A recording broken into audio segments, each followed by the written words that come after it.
Thanks for watching Instant Reaction. For full episodes of the Cannon Podcast, sign up as a YouTube member on this channel or go to patreon.com/thecannonpod. Welcome back to the Instant Reaction. Arsenal 5, Sheffield United 0. That was fun, wasn't it, George? It was nice. I think it's the first time this season that we can kick back, relax, watch the goals go in, and just talk about everything positive in our life. It's beautiful. And a couple people coming in, which was nice. I think one of the biggest things that I took away, and I kind of put a little post beforehand, was it's excellent that we saw a rotated 11. I hope they do well, and we come out with a 5-0. Of course, all the caveats of what kind of a team and the quality that we're facing, but nonetheless, to sit there and do that to the Sheffield side, who, by the way, have caused problems for teams. They have scored. They may not have been able to keep the ball out of their own net, but they have caused problems. And, I think that it's not a given to just say it was a predictable 5-0. We haven't done that all season. So to do that with a rotated 11, I thought was brilliant. And I think it gives Mikel Arteta, or it should, the confidence to sit there and say, listen, squad rotation and management could be something I lean into a lot more than I have, because here's a platform for them to do it. And they sat there and they gave me one of the better performances of the season. Yeah, a return to, all the things that we talk about, right? In terms of like central access and, finishing our chances and exactly, it's like, balls through the midfield to Zenko, turning, having space, all that sort of stuff. It was weird. It's almost adjusting our minds back to sort of, maybe beginning of last season or something along those lines in terms of how we analyze this, because it is a very different game. I thought Sheffield sat a lot higher than I expected them to in many phases of play. They were not brave in terms of their press, but I thought they were a lot higher than I thought they would be. Their line was brave. Yeah, their line was very brave, and I thought actually Trusty had a decent game. But they're not good. They're not good. Let's have a look at the stats, shall we? Here we are. Got the stats up here. So these are from Scott Willis on Twitter, as always. Obviously 5-0, expected goals 3.2 to 0.0 from Sheffield, which is amazing, really. Because this is the thing, is as much as this is going to tell a story of domination, of course, in terms of the field tilt, in terms of the final third entries, this is still the Premier League. I appreciate that we're all going to sit here saying, Sheffield are crap, and they are. They are.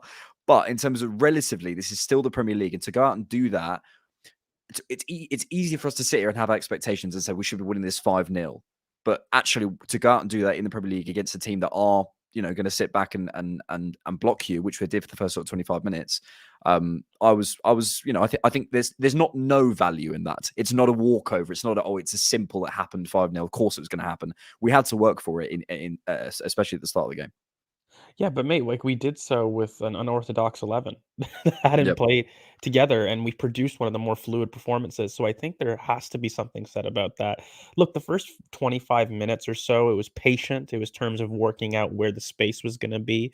And I think that we made a couple little rotations. One of the big things I wanted to highlight, I don't know if people noticed, but we staggered our pivot. And not to shout out at another show, but we talked about it on in recent times, where if we kind of move the pivot to operate a little bit more in the block, we might find more success. And I feel as though that Zinchenko operated definitely a lot more vertical in terms of his positioning. We kind of angled our way a little bit on the slant, but more so instead of having a 2, really had a 1-1 kind of in the block. And we had a lot of joy with that. Yeah. So I think that's something that I was hoping to see. I was hoping that's something that we could do to improve our central access, and we saw it. And ironically, I think that the 8s that we saw, look, we'll make no mistake, we'll talk about them. I think that they did well, but I don't think that maybe they offered us something mind-blowingly different than what we've seen. The one thing that they did do is there was a lot more movement in the pocket for me, and I think that really what opened things up a little bit more.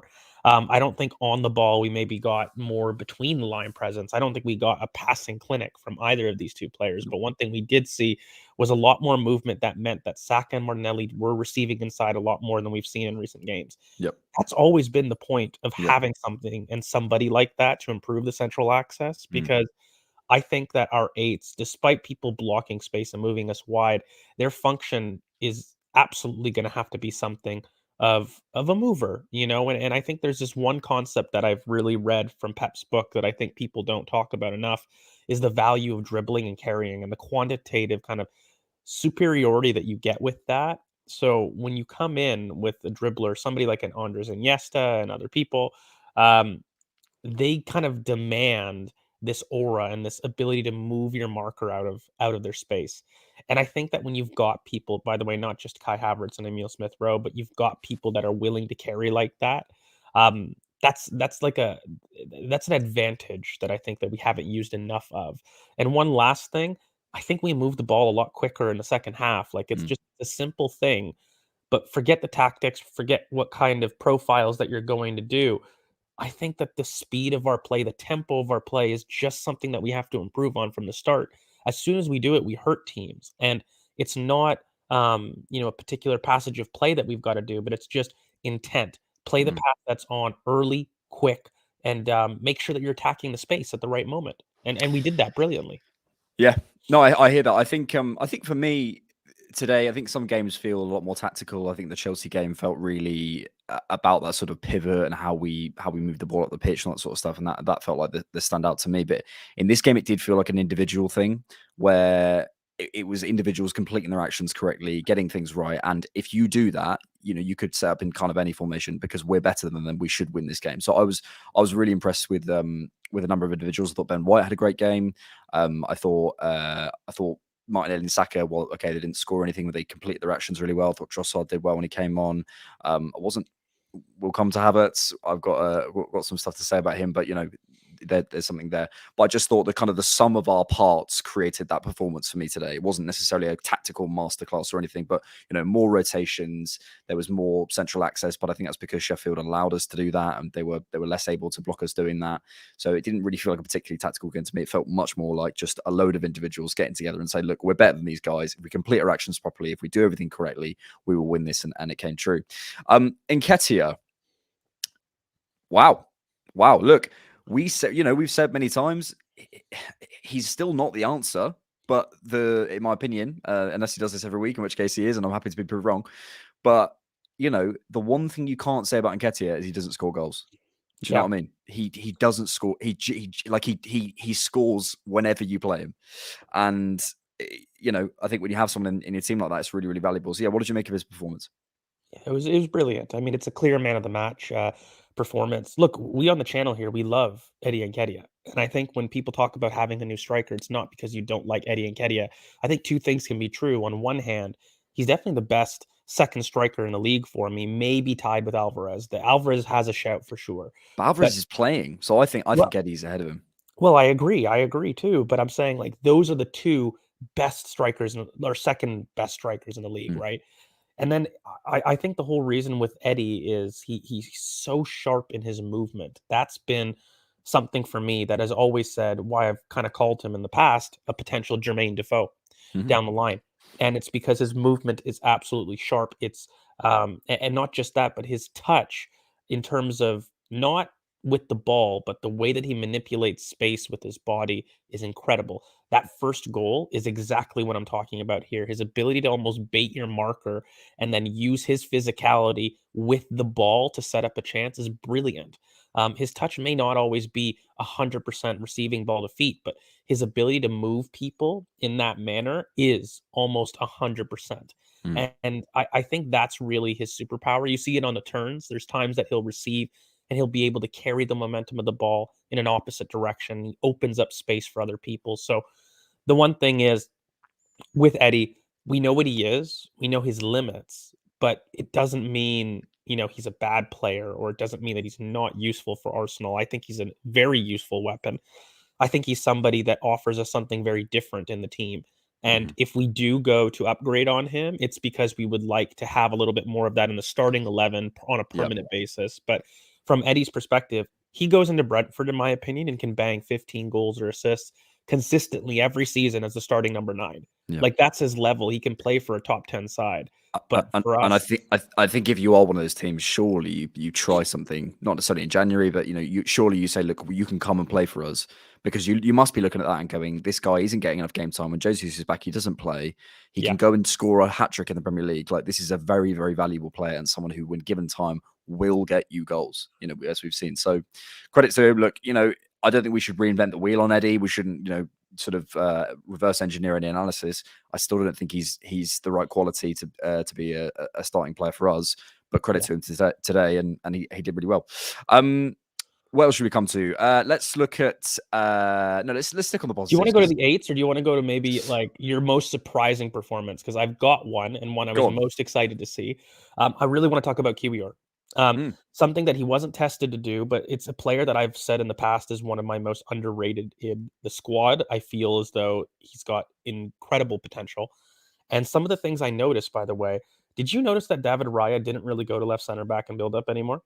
And that was because the gravity that Kiwior showed and the confidence that he was able to do receiving those zones, like his punchy passes sent a message every time that they were on the ball. And I think that when you have a look at his ability to create separation in his first touch, the way that he receives the ball, it opens the whole pitch no matter where he is.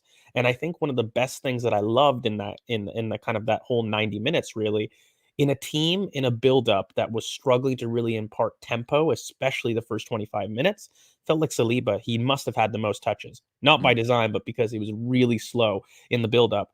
Kiwior was quick, vertical, and made a decision very quickly and made sure to get the ball early to Martinelli to create kind of his 1v1 chances. And so I just felt like beyond the aesthetic pleasing parts of his technical ability, he was making really good decisions. And then defensively, he was sharp. There were some moments that he steps in really importantly to challenges and then very calmly plays the correct pass to get us going on attack. Like you underrate the things. And I think for me, when you look at center backs, if you don't comment on them or don't feel like you need to, then they've done their job brilliantly. And that's kind of what I felt like with Kiwi, or he stepped in, did the job brilliantly. But in addition, he gave us something new. I did feel in build-up, and that's maybe partly due to Sheffield's press and not being as aggressive.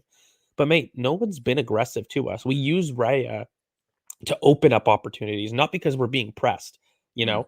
And I just think Kiwior deserves a lot more praise. And by the way, more minutes. I mean, this was a great showing from him. Yeah, I mean, maybe the distinction that I'd carry between him and Gabriel is I feel more confident with Kiwior in central zones stepping forward than I do with Gabriel. But at the minute, I still feel more confident with Gabriel going backwards in the wide channels. I think Gabriel's such a good wide defender, man, and it's how you want to play. And then when you have someone who can step forward a bit more, you don't play with Rowe in that way. When you have someone who can go out wide and split, almost be a centre back and almost become a sort of auxiliary left back, which Kiwior can do, but I think Gabriel, in terms of especially defending those wide areas, not he's got a bigger aura, like a physicality about him. He's just got that. But you sort of said it. When you don't have a conversation saying, where's Gabriel? We really miss Gabriel today, whatever. And I appreciated Sheffield and, caveat. But that's the biggest compliment you can pay him, because Gabriel, I would say, is one of the best centre-backs in the league. And Kiwior came in and you feel like we almost had more. I think I really, really like him. I like how fluid he is. I think he's so composed. He seems very focused in the way he completes his actions and the way he carries himself.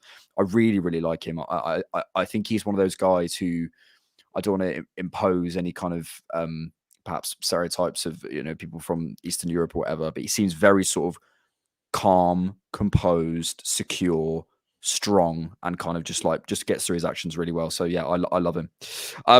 Let's talk about Kai Havertz, shall we? Do you have thoughts on Kai Havertz? I do. I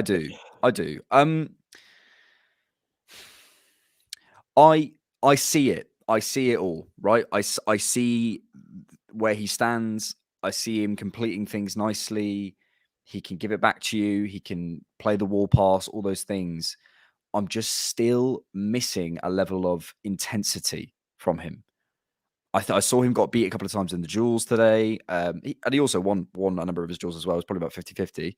But I don't know. There's just something about him at the minute that I think when he first came in, I felt he was the facilitator, but there was a confidence in his facilitation, is what I felt. There was a confidence in, he was happy to almost take a back seat, right? He was happy to go, actually, do you know what? I'm going to take a step back, and I'm not going to be the player that people think I am, the what's it, the Muller or the Özil or whatever. I'm not going to be that, and you guys are going to have to adapt to me. But he sort of felt like more secure in it. But actually, at the minute, I feel as though he's slightly lost. And I just want to say thanks to Siddharth Singh for the $10. That's very kind of you. Love the what you guys are doing. Really appreciate it. Thank you so much. But yeah, what do you make of that? You disagree?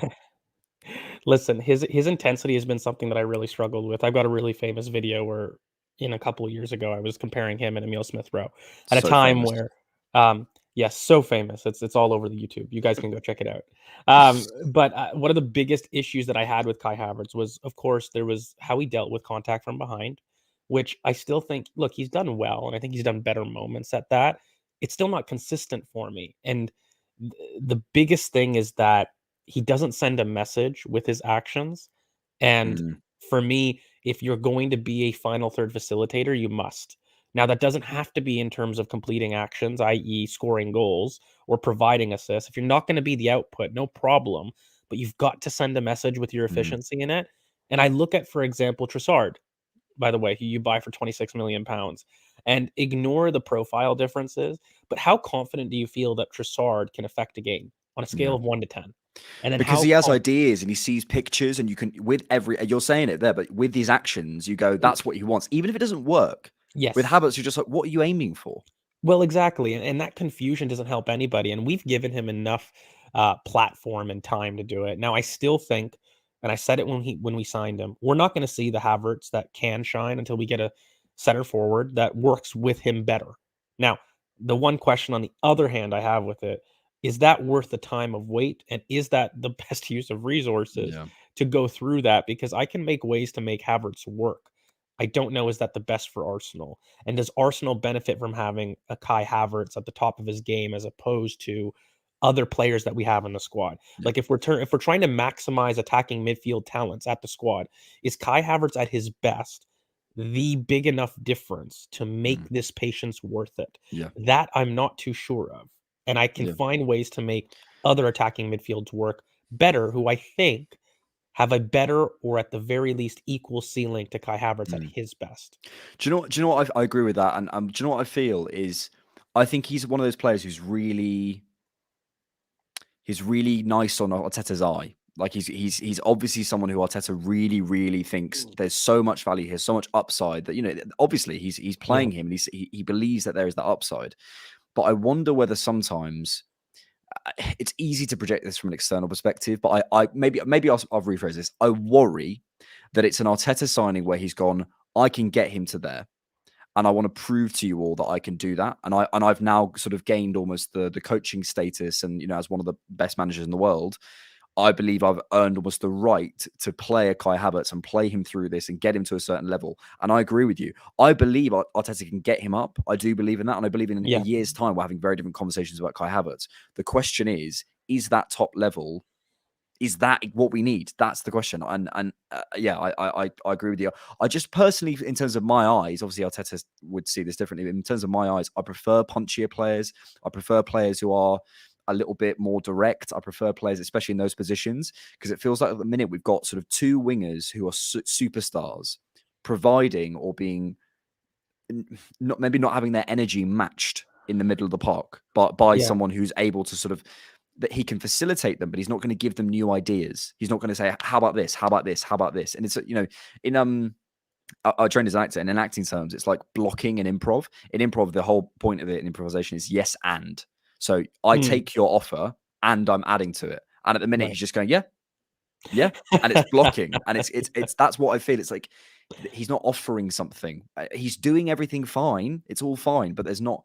Where's that 65 million? Where's that stardust? And that's the issue.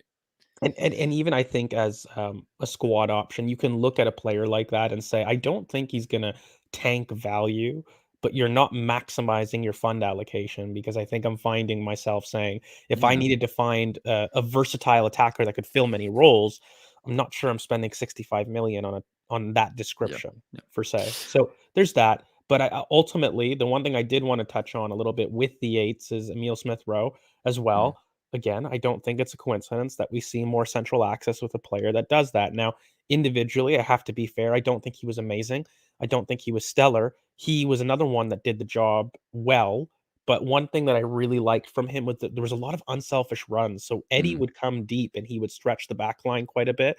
And in terms of role on the left, I still don't love that pairing, because I still think he was best with Bukayo Saka. But one thing I wanted to ask you, mate, did you notice they gravitate towards each other? It doesn't matter that Emil Smith Rowe is on the left. Saka goes to the left yeah, quite a bit. And when that happened, that's when the game changed. There was 20 to mm, 25 minutes in the first half. We were stale. And then Saka cheats left and they start combining and the team opens up. I just think I don't understand why we haven't been given at least a 60-minute sample of them on the same side together. Because when they're on the pitch, they want to be next to each other, Mm, and that is the special sauce that I think mhm, is missing right now in some of our rotations when we talk about accessing the central areas. mm, Because again, I want to reiterate, I don't think Emil Smith Rowe did something incredible in possession, but some of those off the ball movements and certainly his combination with Saka struck out to me in terms of changing the narrative of the game. We went mm. from, wow, this is going to be a frustrating day to, oh, there's opportunities opening up. Yeah. And I think he was central to it. Yeah, and central is the word. And we spoke about Jury and Timber, right? In terms of Yeah. how, I think I tweeted last night. I don't want to over-index Arteta's intelligence, but I wonder how much the Timber buy was essentially anticipating the problems we've had this season in terms of breaking Mm. up low blocks and carrying. And that's Smith Rowe's bread and butter, and I Yeah. wonder whether the questions around Smith Rowe have been around his body and whether he's fit enough and that sort of stuff. And I think if he's fit enough, if he's got the cardiovascular fitness, which he looks like he has, I've seen some sources say that apparently he's stepped up in training and he's got his burst back and all this sort of stuff. If he has got that from their perspective, then why not pair him with Odegaard and try those driving runs? Try him in the opposite eight instead of a Kai Havertz, instead of a Vieira, who I thought looked good as well today. Yeah. Had to break blocks up in a different way. What I was pleased with today, I think sometimes when you play poorer teams, you can see the ideas more. Like the ideas, they're less impeded, so you can almost see the idea of a team a little bit better. Yeah. And what I liked was there was more switches, there was more carries, there was more central access, there was more. We tried balls in behind from Saliba to Zinchenko. That one point, there was a couple of others. So we were trying different ways of breaking teams down, which we've been calling for.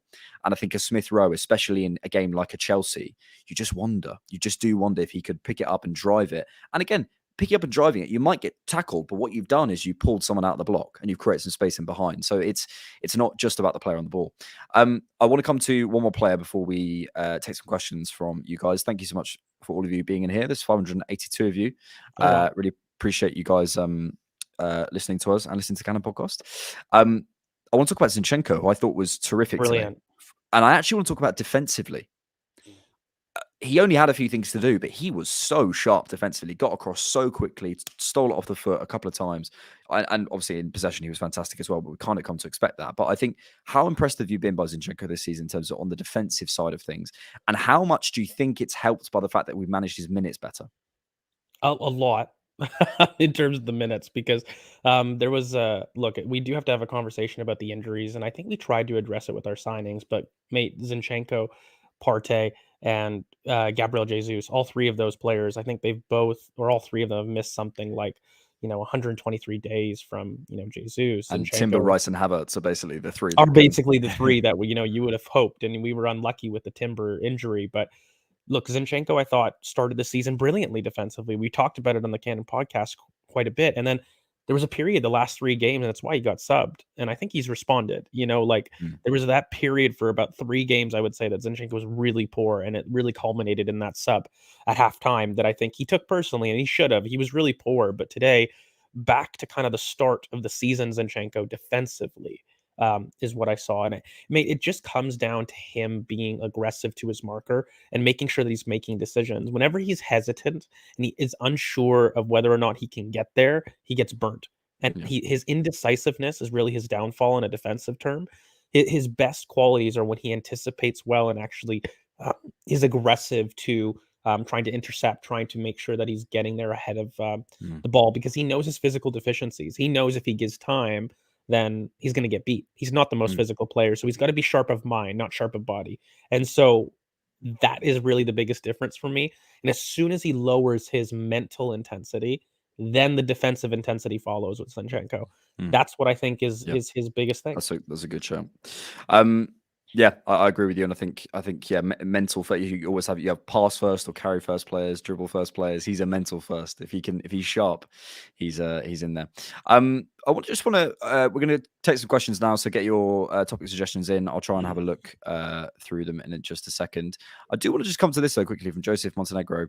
No surprise to see how it's getting hate when he didn't do anything wrong. I think firstly, maybe our definitions of hate are different, but what that kind of is the point. He didn't do anything wrong, but did he do anything right? Did he change the game in it. That's kind of my point in a way, that I think he didn't actually do anything wrong necessarily. He was okay, but He was how are we getting average. He 65 was million pounds average. worth step Yeah, up of yeah. capacity? That's what I'm questioning. Question from Sco George: doesn't it come down at least a bit to the fact we had a lot of the ball and it plays to his strengths, but versus Chelsea and City, we need a better defender? My when Timber is, I think he's referring to Zinchenko. I mean, there's certainly games for certain defenders. I agree with that kind of mold, you know. I agree with you, City, a Chelsea. I would probably prefer a more center backy type left back to be more secure. But I think I'm talking more broadly about a Zinchenko in general in terms of what makes him good. And, you know, if he's going to maintain the kind of defensive intensity, he's got to maintain that mental intensity with it because he's not the most physical specimen. And so if you're going to play that, I think Zinchenko has done a better job this season of it, but he's certainly been questioned last year, and rightfully so about it, because there's been periods that we've been isolated and opposition have targeted Zinchenko in general. But today it was incredible. It was back to, again, what I saw at the beginning of the season. Mm. Here we have a question from who it is. Lalitia Aria. Apologies if I've pronounced your name incorrectly. I probably have. Thoughts on White's role in right-sided progression, considering Rice seems to have a left-sided bias. We say that with Rice. He's not showing it much. Yeah, I don't know if he's necessarily got a left-sided bias, but I agree in terms of the White role in general. We can talk about it because I don't think it's the same as last year, and I think it's a lot Yep, more conservative than it it was is. last year. And I think that, you know, he's actually lacking from it. I'll be honest from you. I think that Ben White, he's actually probably for me got the best switches in the back line, and we don't see it enough. And with a more conservative role, I feel as though I don't know why he doesn't do it as much because I do feel he's got the most success with it. Yeah. Certainly right to left. And partly I think it's because Saliba's got more of the reins in terms of a build-up progression. So by the time White is receiving it, he's receiving it under a press, so it makes it a little bit more difficult to do. But it's definitely something I want to see more of, and I want to see Rice out of this 3-2, and I want us to step up to a 2-3, mate. Like, I think that's my biggest. I want us to be more aggressive. I Mm. think that we're just a little bit more conservative. That could be because Mikel wants more control of games. He's identified that as a reason for Mm. why last year we were able to be transitioned on a little bit more. But I think if we're talking White's role in specifics, getting that boy high and wide and being able to interchange with Saka makes him, Saka on the right hand side, sing more. And the deeper he is, the longer he is, I think the more we struggle on that side. Yep. Point from Manuel Villalobos, who says 5-0 to Arsenal. We were missing Erdegaard, Jesus, Partey, Gabriel. I think, you know, that is a very important point. And I think, you know, we expected that to happen because we're Arsenal and we expect them to just, you know, turn up and steamroller them. But we did it with a massively rotated 11 and we actually went out and did it. It's not as easy as just, you know, come on. It's not FIFA. You know, we had to actually go out and do it. Yeah. Marcelo Rodriguez says, lads, 5-0 I'm buzzing. 3:30 a.m. in Australia. Woke up my neighborhood when I saw Eddie's thumb Bloody the hell. bastard. What a goal. 3:30. We haven't really discussed that third goal. What a finish. What a finish. I was like, ooh. Unbelievable. Point from Man in the Mirror. I'm talking about the man in the mirror. The impact of our subs all season has been excellent. Yeah, I think broadly, I think there's something's changed with our subs in terms of how Mikel's managing it. I think he's doing better. He definitely has a better idea about when, where, and what to do.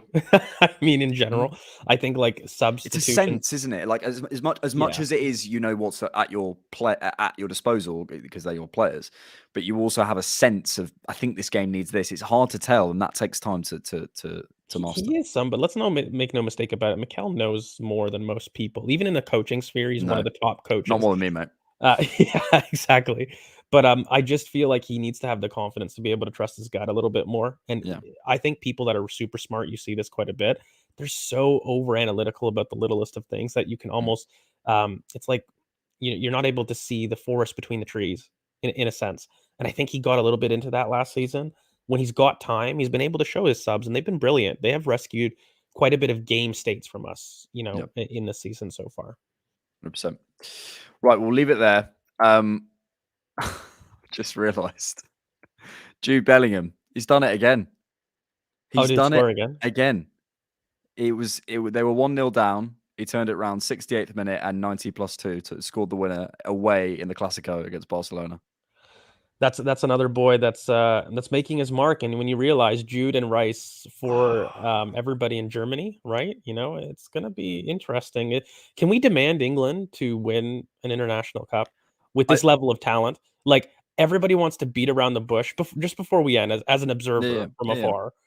Why isn't that the demand where it's like, you are one of the best squads in the world. You should be doing it, and anything less is failure at this talent level. Let me tell you why. As an English bloke, I'll tell you what. People don't want to get hurt again. They don't want to set expectations. I mean, honestly, I don't think I knew at that point. The Euro 2020 final, I cried. I cried when that happened. It's that painful. It's that painful, and I don't think anyone wants to sort of set those expectations and go, we should be. But Kane, Saka, Grealish, Rice, Bellingham, Stones, like we've got Harry Maguire. Do you know what I mean? We've got squad. It's an unbelievable team. Is there another national team that could rival that bar France? Let's say in talent. I don't think individual talent wise, no. You can't. Where's Germany at these days? Probably not. No, Germany's been poor. France. Italy's on the come up. Netherlands are on the come up. Yeah. There's no big team that's really got that level of talent. And I'm thinking to myself, look, anything can happen in a tournament. We analyze these things, but going in, my goodness, Portugal's a shout. Portugal's a really good shout, actually. Yeah. Portugal's got really good talent as well. But yeah, I even with a poor manager, even with all these excuses, for me, talent reigns supreme, especially in a tournament. I think that over a season, you can understand the impact of a coach. Yeah. But like in a tournament, I don't know. I'd be demanding a win. Yeah, for sure. No pressure, guys. Right, we'll leave it there. Thanks for watching the instant reaction. Really appreciate it. Check out the Cannon podcast. We post the first half of the show twice a week on our YouTube channel. We also have the rest of the show on Patreon, and you can check it out on a free trial. Have a listen, see if you like it. If you don't, cancel, no problem. And we'll always be here after every game for instant reactions. Like and subscribe. See you guys soon. Bye-bye. Peace.